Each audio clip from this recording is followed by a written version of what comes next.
તો friends, butter ચકરી બનાવવા માટે મેં અહીંયા ઘડી જુઓ અડધો કપ બટર લઈ લીધું છે. આજે હું તમને પરફેક્ટ કપના માપ સાથે બતાવીશ કે બટર ચકરી ઘરે કેવી રીતે બને. બટરનું માપ, લોટનું માપ બધું પરફેક્ટ માપ બતાવીશ. તમે ધ્યાનથી રેસીપી જોજો. તો આ મેં અમૂલનું રેગ્યુલર જે બટર આવે છે ને એ સોલ્ટેડ બટર લીધું છે. જુઓ અડધો કપ મેલ્ટ કરીને લીધેલું છે. જુઓ માપ તમે જોજો બરાબર. અડધો કપ બટર છે. હવે આપણે આ જ ગેસ ઉપર ને પાણી ગરમ કરવા મૂકી દઈશું. પાણીનું કોઈ માપ નથી, પણ કેટલું વેળવાનું એ હું તમને બતાવીશ. તો બસ આશરે મેં અડધી તપેલીથી ઉપર પાણી ગરમ કરવા મૂકી દીધું છે. તો પાણીનું માપ હું પાછળથી બતાવીશ. ના, પાણીનું માપ નહીં, પાણીનું કોઈ જ માપ નહીં. એટલે હું પાછળથી નહીં કહું 3 કપ કે 4 કપ એવું. હા,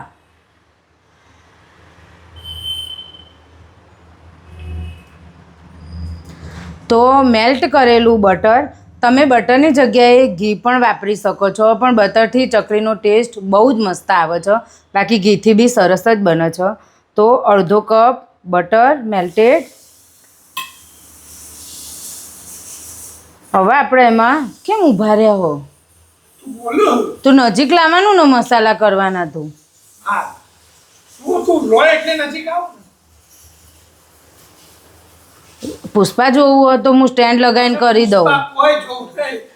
તને જોવું હોય તો જઈ શકું. હું સ્ટેન્ડ લગાવીને હું કરી દઈ મારો વિડીયો. પુષ્પામાં મને કોઈ ઇન્ટરેસ્ટ જ નહીં. એ તો હું બેઠો તો જોતો તો બોલે. હવે આપણા આ બટર દૂરથી લે પછી નજીક. માતાના જ્યારે હવે આપણે આ મેલ્ટેડ બટરમાં થોડાક મસાલા કરીશું, જેવું કે જીરું. આ 2 ચમચી જેટલું જીરું છે. એને આવી રીતે હાથેથી મસળી નાખી દઈશું. પછી મરચું, આ મેં મોટી 2 ચમચી જેટલું લીધું છે. તમે જે પ્રમાણે તીખું ખાતા હોય એ પ્રમાણે રેગ્યુલર લાલ મરચું લેવાનું.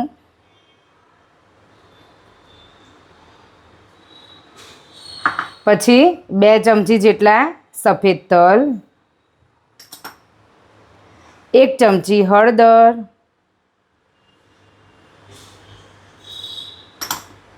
પછી 2 ચમચી ચીલી ફ્લેક્સ, સ્વાદ પ્રમાણે મીઠું અને અડધી ચમચી જેટલી હિંગ. અને હવે આપણે આ બધું મિશ્રણ બરાબર ફેંટીશું. આ મિશ્રણને થોડુંક ફેંટવું જરૂરી છે. આમાં તમે મસાલા બધા વધ ઓછા તમારા ટેસ્ટ પ્રમાણે કરી શકો છો. તીખું ઓછું ખાતા હોય તો મરચું ઓછું નાખવાનું, તીખું વધારે ખાતા હોય તો મરચું વધારે નાખવાનું. અને મીઠું થોડુંક માપમાં લેજો, કેમ કે બટરમાં મીઠું આવે. જો તમે ઘી લો તો મીઠાનું પ્રમાણ વધારે રાખવાનું. આવી રીતે આપણે બધા જ મસાલા બટરમાં બરાબર મિક્સ કરી દઈશું. 2 થી 5 મિનિટ આપણે ફેંટીશું આમ બરાબર.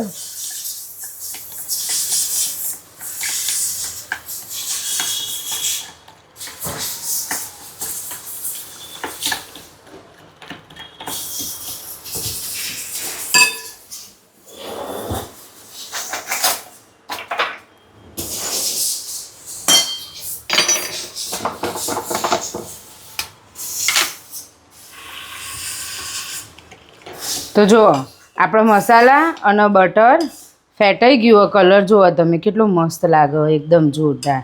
જાણે એમ લાગે કે પેલી મોમોઝમાં ખાવાની ચટણી હોય ને એવો કલર લાગે.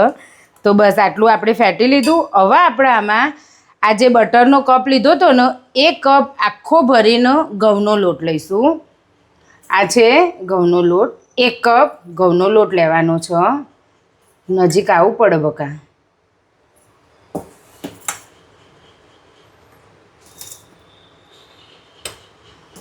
કપનું માપ ધ્યાન રાખજો. હું વારે ઘડી એટલા માટે કહું છું કે તમારી ચકરી સરસ બને. અને કપ કેવી રીતે ભરવાનો ને એ પણ હું તમને બતાવું. જુઓ આવી રીતે દબાઈને એકદમ. બસ આ ઘઉંનો લોટ છે, રેગ્યુલર આપણે રોટલીમાં વાપરીએ ને એ જ ઘઉંનો લોટ છે. એ આપણા બટરમાં ઉમેરી દઈશું.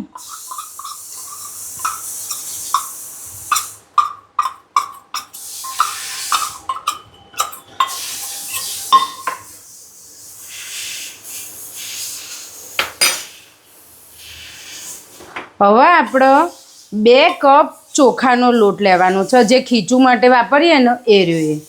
તો એ પણ આપણે આવી રીતે કપ ભરી લઈશું.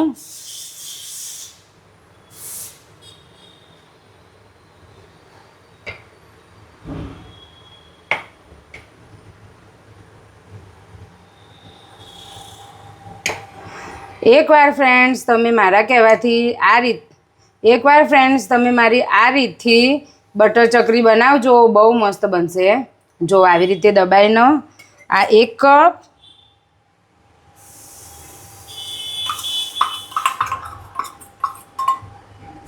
અને બીજો કપ.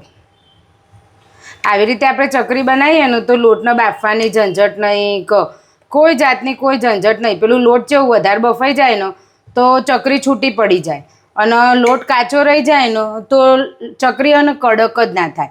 આપણે લોટ બાફીને કરીએ ને એમાં ઘણા લોકોને પ્રોબ્લેમ આવતી હોય. જેને પરફેક્ટ રીતે આવડી જવી હોય એને તો વાંધો નહીં આવતો, પણ જે લોકો બાફીને કરતા હોય ને એ લોકોને ઘણા લોકોને એમ થાય કે લોટ વધારે બફાઈ ગયો તો ચકરી તેલમાં જાય ને તો છૂટી જ પડી જાય, ચકરી બને જ નહીં, અને ઘણા લોકોને કાચી રહી જાય. તેના કરતાં તમે આવી રીતે એકવાર ચકરી બનાવજો, લોટ બાફવાની કોઈ ઝંઝટ વગર. એટલું મસ્ત તમારે બનશે ને ચકરી. તો બસ આવી રીતે દબાઈને ચોખાનો લોટ. તો આપણે અડધો કપ બટર અને 2 કપ ચોખાનો લોટ અને 1 કપ ઘઉંનો નોર્મલ લોટ લીધો છે. હવે આપણે આ બધું મિશ્રણ બરાબર મિક્સ કરી લઈશું હાથની મદદથી.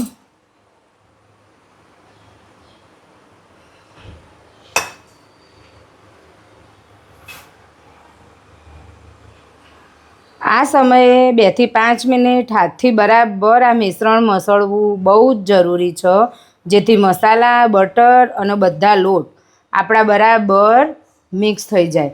જો તમે મસળો નહીં ને તો નહીં મજા આવે. 2 થી 5 મિનિટ આવી રીતે આમ દબાઈને મસળવાનું. ખરેખર આ રીતે ચકરી તમે એકવાર બનાવશો ને તો ઘડીએ પડીએ પછી તમે આ જ રીતે બનાવશો. એટલી ઇઝી રીતે અને એટલી મસ્ત ચકરી બને છે. એકદમ આપણે માર્કેટમાંથી લાવીએ ને બટર ચકરી, એવી ચકરી બને છે આ રીતે.